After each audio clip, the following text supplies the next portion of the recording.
안녕하세요, 유수입니다. 오늘은 평균이라는 함정에서 벗어나라 라는 주제로 함께 하겠습니다.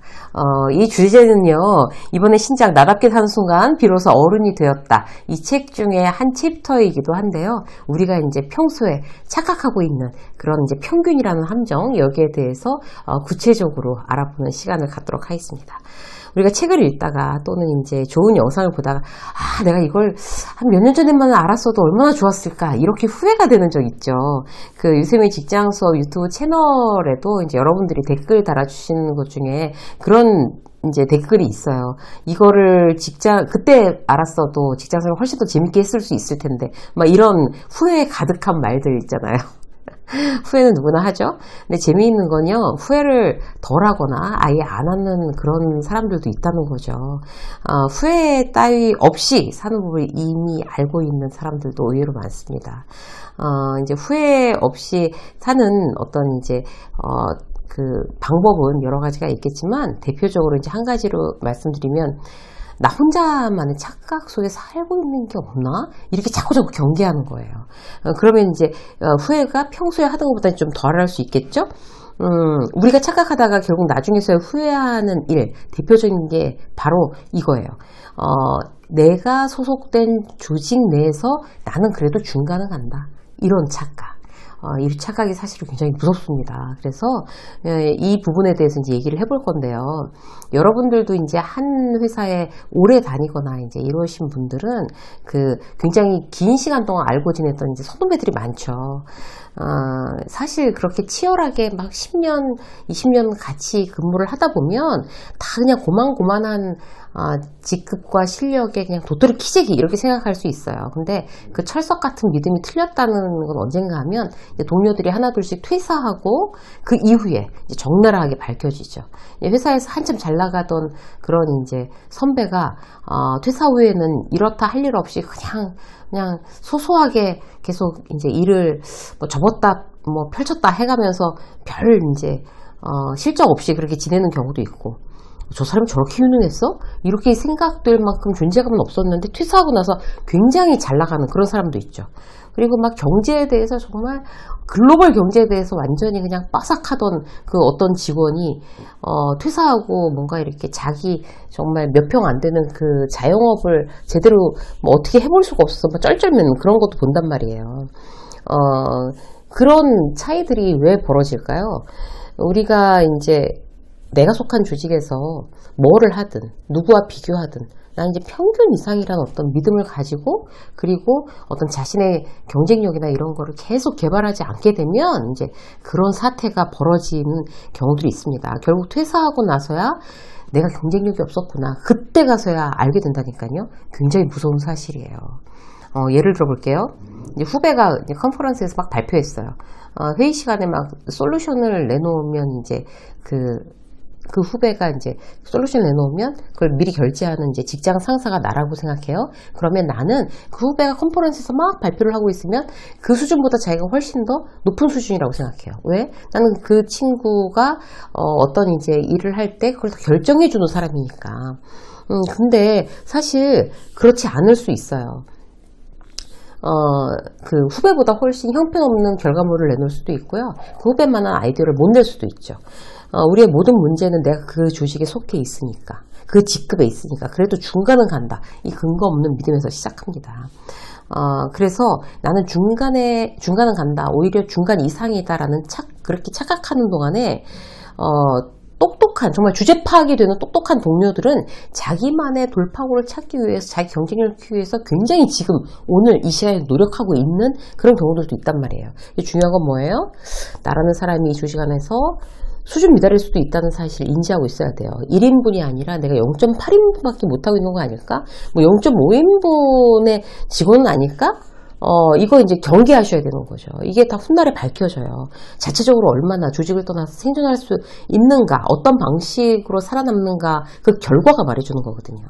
그래서 자, 평균 이상이라는 어떤 착각하면서 이렇게 묻어가지는 말자고요.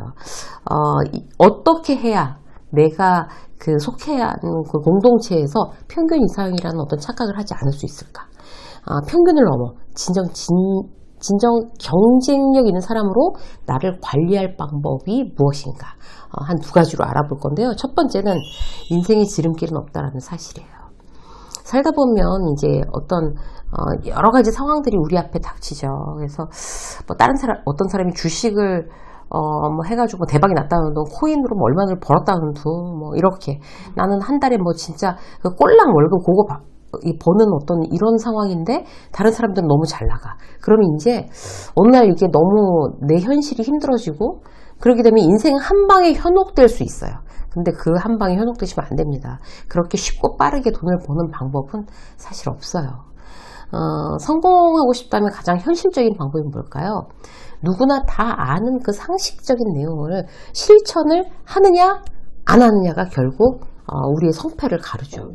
그 성공한 사람들의 어떤 습관, 태도 이런 거 이제 방송에서도 이제 많이 하잖아요. 저희가 그걸 내 능력과 벤치마킹하고 하루하루 실천하면서 성실하게 사는 거. 거저 한 방에 되는 건 없다라는 걸 알면서 그렇게 사는 거죠.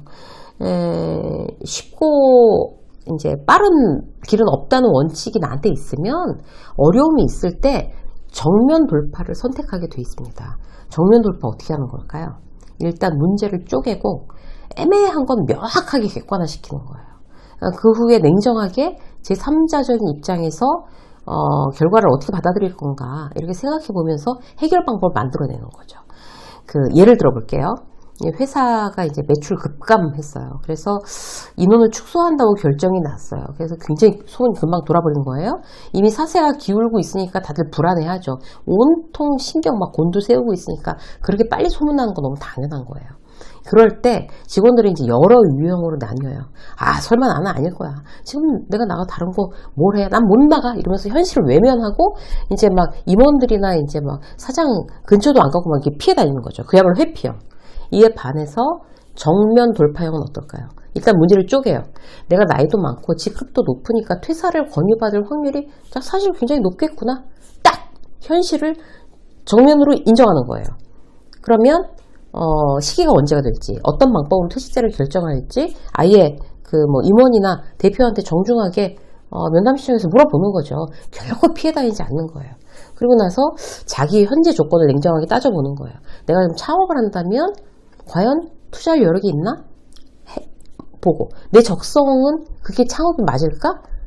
그리고 그 어떤 플랜 두 개를 이제 세웠는데 그 플랜에 따른 장단점 분석하고 중요한 거 배우자가 있다면 배우자랑 그 내용을 공유하고 뭐 단기 계획, 중기 계획 차근차근 수립해 나가고 제일 중요한 건 아무리 작은 계획을 세웠다 해도 그걸 당장 오늘부터 실천하는 거 핵심. 여러분들은 어떤 유형이세요? 회피형이세요? 정면 돌파형이세요? 이 정면 돌파형이 굉장히 중요합니다.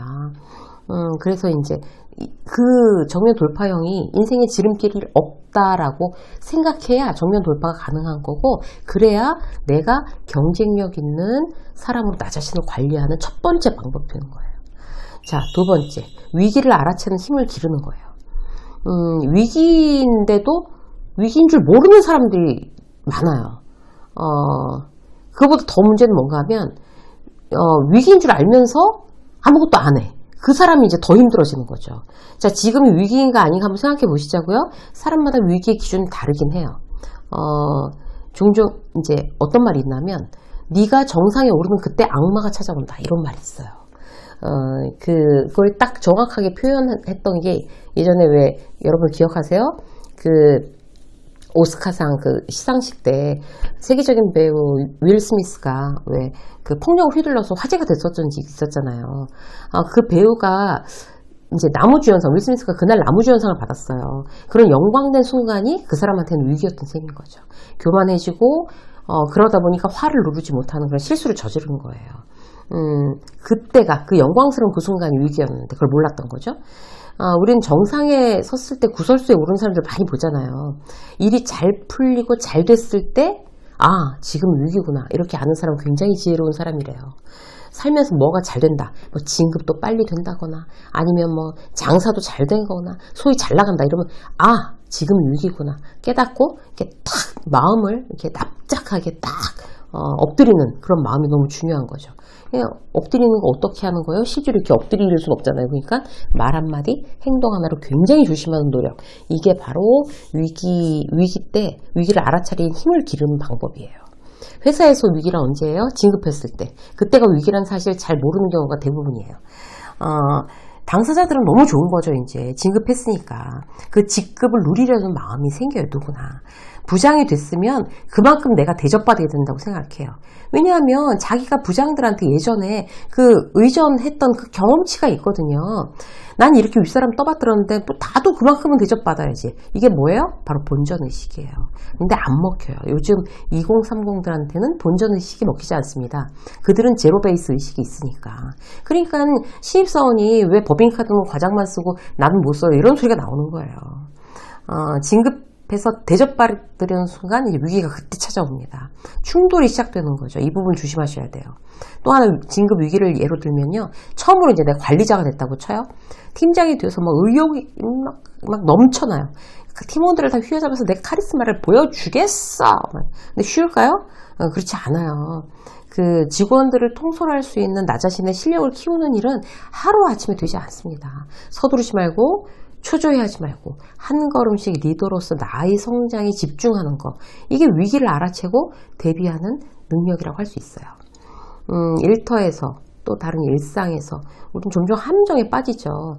유능한 동료를 보면 나도 뭐 같은 회사 다니니까 저 사람 수준이라고 생각하고 대충 조직에 업혀가는 경우가 있다니까요. 근데 다들 똑같을까요? 그렇지 않아요. 어떤 사람들은 내가 정말 더 노력해야 여기서 생존할 수 있겠구나 이렇게 깨닫는 사람들도 있어요.